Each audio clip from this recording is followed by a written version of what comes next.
Metai nipa so phanek se loba adugumba nipa dudine phanek se lu phanek Manipur de oigera Assam de oigera any mafam de oining ojerga sanu lamchat nai de nupi di khubom da kapada tanatana matik chaba adugai suena ahenbal ain ni matung ina pibam thokpa serak piga dabani aduga ngasi kapammi ba ibung yupa singbu pari imom channel la haningai letena thagachari aduga nupi khara khak mathong maram sadaba phijet kamba aduga mathong maram sadaba nupi khara maso thokle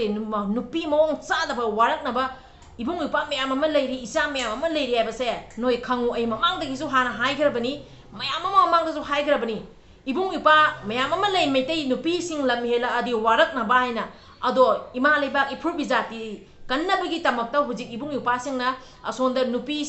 singi tawriba mato mong jugo chadaba se onjan bagi matam se khara watli brai khanna onjan dabani ima leibak kan bana ahan thabak ni haina ima leibak to onjan lei bani noi de mamang da su ina haija grabani ado ichinaw mayam ai ngasi se cookie khara su tu re be paw nungai ba so lei ba ado se cookie gi video sema roi ge tanja siga maitai nupi ama oina aina ngasi thamjari ba video se maitai nupi ase samas mayam sina leiriba malem siga maitai nupi ase ma adukki mate thak wangna leiribani ngasi ibung yupa singna chak chara kaya helaga awaba kya marakta leiriba se maitai nupi mayam ama ima mayam ama na ngaaga ima mayam ama na apun bo ina lepaga ibung yupa singbu thauna pangan happy bane ba asigi marakta nupi mo ong sadaba nupi mathong sadaba khara thoklaga mahik mata gumba asugumba thoklakpade maitai nupi oida su maitai akhoidi ngak te ba se lan bu lalabadi maitai haiba leite any proof ki mi ojara sanu lan bu lalabadi maitai di ko adudo akhoigi isagi mi ne na maisidi maitai ni ne na khoi kanjande ba alan bu de chairak pi ba asi wafam se aina thamjage aduga nupi hakchang lalon gani aina thoklaiba nipa kangu daina haijagadi anoi du phanek set loaba maitai oigera any oisano dungu nipa du di phanek set loaba nipa mo oina nomagi phanna thokuaba awaba thabak suru jaba ha alum mathang thangugera adara megi hingon surugera any thabak suru so humang tana nipa magi thongna da thabak suraga aphangba nomagi chani chahum chamri puningba paisa do adu pura aga yumda phanna changawaba matu masagi mamangda mama mapagi mamangda machan masagi mamangda nipa magum leiroba migi nupi masa migi masa masu nupi migi matu adugumadu lalolaga nayumda pusalaga adu dona chane na sariba nipa nang sidi phanik setloba any phuruk ki mi oja sano adugum nipa dudi phanik setloba aduga loina na mukamo nupi khara da ina haigada badi nipa nung sinaba khangde nipa khangnaba khangde adu hotel da unaraga hakchang la loliba noigumba nupi khara se anoigumba nupi sidine hingbagi kanadraba aduga mau ama oiraga adugumba lamchat sada chaliba mau no sidi ko hayuraga mawa mapuroi ba si khare macha pikpa cheli ama cheli adugumba nataba su myam ma leireba ado nupi ama oina nupi amagi ijat se karino adu khangna chalwaba wana no magi lupa chama to su pusalaga wana talaga chawba ijat ta leiroba isagi ijat chai se karino asi se nupi akoi gi ijat se kadai da thamgane ab nupi noi amani khakna manghan ge se khangan waba ado nangna adu wana hujik nasa jokna bani aina hujik adugumba hakchang lolon bai thabak tawribodo nangi nasa do sawra kan nangi namai ro tin che chen biram ngane ba adugumba ima adung nangumba nupi da ima ka udoi sarokpodi si nangumba ima si si mana phayena hairam ngane ba nangi na cha do na sawra kan da ado nangna wana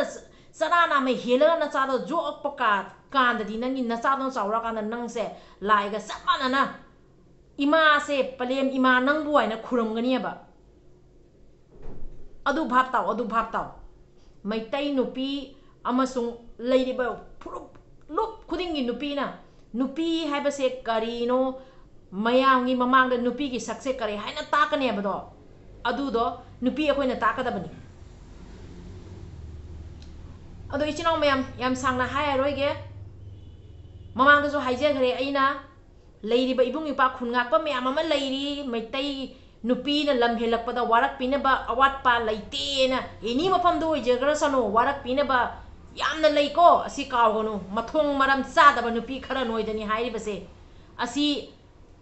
asi makhak nataba atopa mayam amasu leiriaba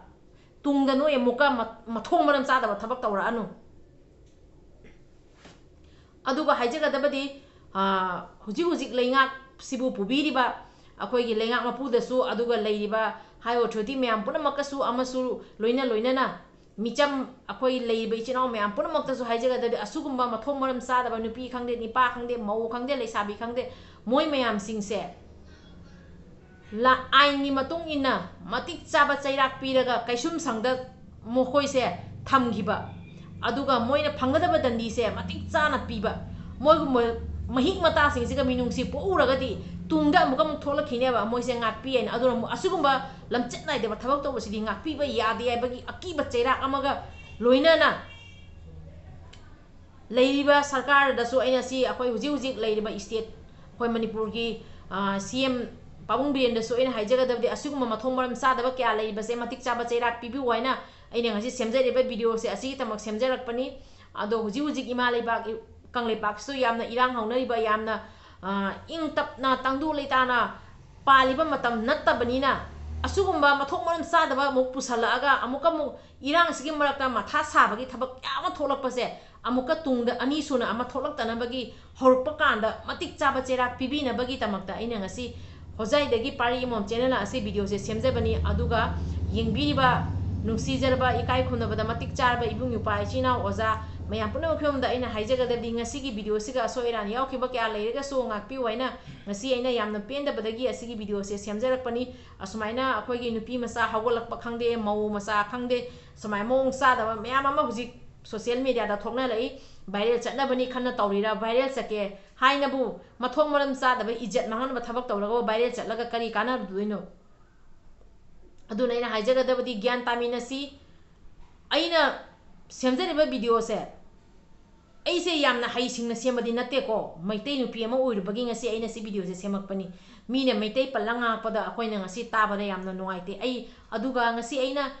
video se akoi khungai be pingu passing amasung leiriba ichinaw singi tamakta en video ma semngene khanjaramani adu oirgaso adu video do ngasi semdare tungdamo pujarake aduga cookie singi video so aina semake anadi thambani ado ngasi ge si pause taba siga si video se ana semage aina semjarakpani ado loisanjarage yam sangna nganga roige kangleipak na yai phare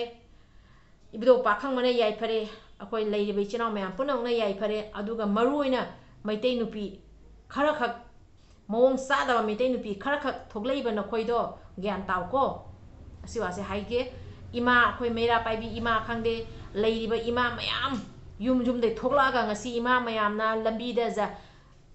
ahing tumpham khangdana sahi ama helakna ngasi leira iba ima mayam se aduga any state force khangde central force khangde aduga hoi cookie singa attack tawna ba kapna matamda ima singna loriba thodang maitai nupi singa loriba thodang do mayam so loi uramgani ko aduduna nupi maitai nupi sigi thodang se karino aina noina loi khangi bani maitai nupi se mayamna yamna kinari bani aduduna maitai nupi gi ijat se yam thak wangna thamsi ko si wafam se haijege losanjarage ibdo pakhang mana yai phare ado mayam soidana comment to biro soiran yauraga so mayam na ngakpi waina amuka so hanna haijerami